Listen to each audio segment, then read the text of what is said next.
Drone पर पाबंदी और पोकेमॉन डेवलपर हैक हो गया। इस हफ्ते साइबर सिक्योरिटी में यही सब हुआ। एक बड़ी टेलीकॉम कंपनी में डेटा लीक होने के बाद FBI और CISA समेत अमेरिकी federal agencies two factor authentication के लिए SMS इस्तेमाल करने के खिलाफ सलाह दे रही है। लीक, जिसमें चीनी हैकर्स शामिल हो सकते हैं, ने बिना इंक्रिप्शन वाले SMS की कमजोरियों को दिखा दिया है। यूजर्स को ऑथेंटिकेशन एप्स या फिजिकल सिक्योरिटी कीज जैसे ज्यादा सुरक्षित तरीके अपनाने के लिए कहा जा रहा है। इससे लोगों और ऑर्गेनाइजेशंस दोनों के लिए अपने सिक्योरिटी प्रोटोकॉल्स पर फिर से विचार करने की जरूरत सामने आती है। जरूरी जानकारी की सुरक्षा के लिए ज्यादा मजबूत ऑथेंटिकेशन मेथड्स अपनाने की जरूरत है। फेडरल एविएशन एडमिनिस्ट्रेशन FAA ने न्यू जर्सी और न्यूयॉर्क के इंपॉर्टेंट जगहों पर ड्रोन उड़ाने पर 30 दिनों के लिए रोक लगा दी है, क्योंकि वहां ड्रोन देखे गए हैं जिनके बारे में कोई जानकारी नहीं है। हालांकि कोई खतरा नहीं दिखा है, लेकिन यह एहतियाती कदम उन अनआइडेंटिफाइड हवाई चीजों से होने वाले सिक्योरिटी रिस्क्स की चिंता को दिखाता है।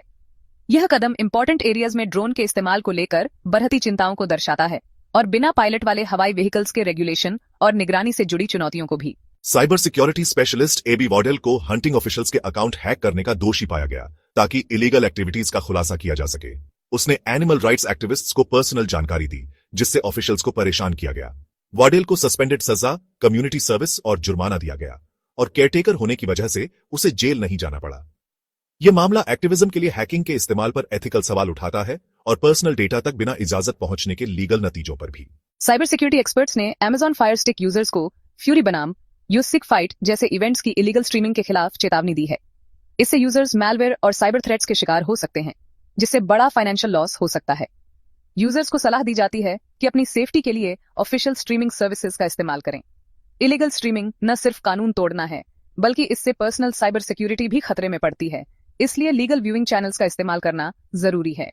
अमेरिकी सरकार नेशनल सिक्योरिटी की वजह से साइबर अटैक्स से जुड़े कारणों से चीनी इंटरनेट राउटर बनाने वाली कंपनी TP-Link पर BN लगाने पर विचार कर रही है। जांच से पता चलता है कि TP-Link प्रोडक्ट्स में कमजोरियां हैं, जिनका इस्तेमाल साइबर क्राइम के लिए किया जाता है। कंपनी ने कहा है कि वह अमेरिकी अधिकारियों के साथ कोऑपरेट करने को तैयार है। यह संभावित BN अभी के तनाव को दिखाता है और टेक्नोलॉजी सेक्टर में विदेशी खतरों से सप्लाई चेन्स को सुरक्षित करने पर जोर देता है। सॉल्ट टाइफून जैसे ग्रुप्स द्वारा हैकिंग के जवाब में अमेरिकी एजेंसीज सीनियर ऑफिशियल्स को रेगुलर कॉल्स और SMS अवॉइड करने की सलाह दे रही हैं और end-to-end encrypted communication methods recommend कर रही हैं। इसका मकसद सोफिस्टिकेटेड हैकिंग अटेम्प्ट से इंपॉर्टेंट जानकारी को बचाना है। यह निर्देश साइबर थ्रेट्स की बढ़ती सोफिस्टिकेशन और गवर्नमेंट ऑपरेशंस में कम्युनिकेशन सिक्योरिटी प्रोटोकॉल्स को मजबूत करने की जरूरत को दिखाता है। सिक्योरिटीज एंड एक्सचेंज कमीशन या SEC ने 2020 के SolarWinds इंसिडेंट के बाद कई कंपनीज के साथ मिसलीडिंग स्टेटमेंट्स के लिए सेटलमेंट्स का ऐलान किया है।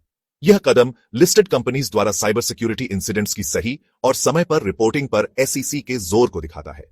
यह कदम लिस्टेड कंपनीज द्वारा साइबर सिक्योरिटी इंसिडेंट्स की सही और समय पर रिपोर्टिंग पर SEC के जोर को दिखाता है।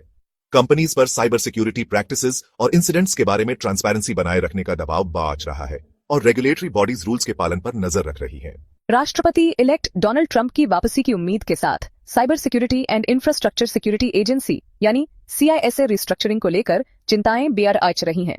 प्रस्तावित बदलावों में एजेंसी की प्रायोरिटीज में बदलाव और रेगुलेटरी पावर्स में बदलाव शामिल हो सकते हैं, जिससे अमेरिकी इंफ्रास्ट्रक्चर को प्रोटेक्ट करने के उसके मिशन पर असर पड़ेगा।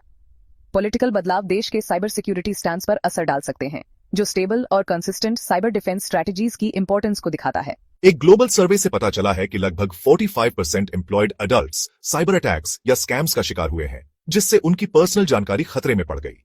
इसके बावजूद इन इंसिडेंट्स के बाद बहुत कम कंपनीज साइबर सिक्योरिटी ट्रेनिंग देती हैं, जो प्रोएक्टिव सिक्योरिटी मेजर्स में कमी को दिखाता है। डेटा से पता चलता है कि एम्प्लॉयज और कंपनी डेटा को प्रोटेक्ट करने के लिए ऑर्गेनाइजेशंस को साइबर सिक्योरिटी ट्रेनिंग और अवेयरनेस प्रोग्राम्स शुरू करने की सख्त जरूरत है, ताकि एम्प्लॉयज और कंपनी डेटा को प्रोटेक्ट किया जा सके। पोकेमॉन डेवलपर गेम फ्रीक ने एक सिक्योरिटी ब्रीच की पुष्टि की है, जिससे एम्प्लॉयज का डेटा और आने वाले गेम्स के कोड नेम्स लीक हो गए हैं।